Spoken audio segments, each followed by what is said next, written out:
Peyğəmbərin günahları da dırnaq arasında o günahlardan idi. Yəni cəmaatın nəzərində günahkar hesab olunurdu. Ona görə deyiləndə ki, sənə fəthi nəsib etdik ki, Allah sənin keçmiş və gələcək günahlarını bağışlasın. Yəni onların nəzərində olan bütün o sənə qarşı olan pis münasibətlər hamısı aradan geçsin. Onlar daha səni günahkar bilməsinlər.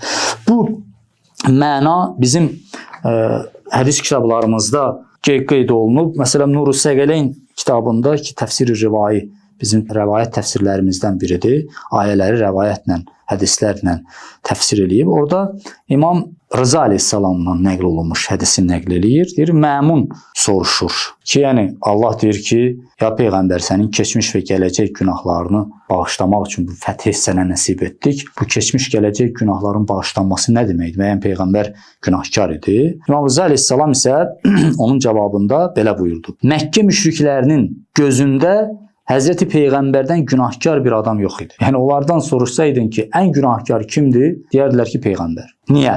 Çünki onlar 360 bütə ibadət edirdilər. Peyğəmbər onları tövhidə dəvət edəndə bu onlara çox ağır gəldi və dedilər, o bizim bütün tanrılarımızı bir Allahla əvəz edib. Bu çox təəccüblü işdir. Eynilə bu ifadə həm də Quran ayəsidir. Quranda Sad surəsindədir.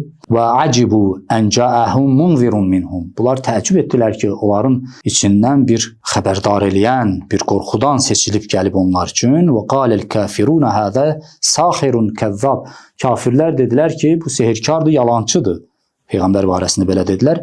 Əc'aləl əlihətə ilahən vahida. Bütün o Allahlarımızı, ilahlarımızı bir olan Allahla əvəz eləyib. Deyir ki, bu Allahlarınız hamısı buraxın, bir olan Allaha yapışın. İnnə hada ləşeyun ucab. Bu çox təəccüblü bir şeydir.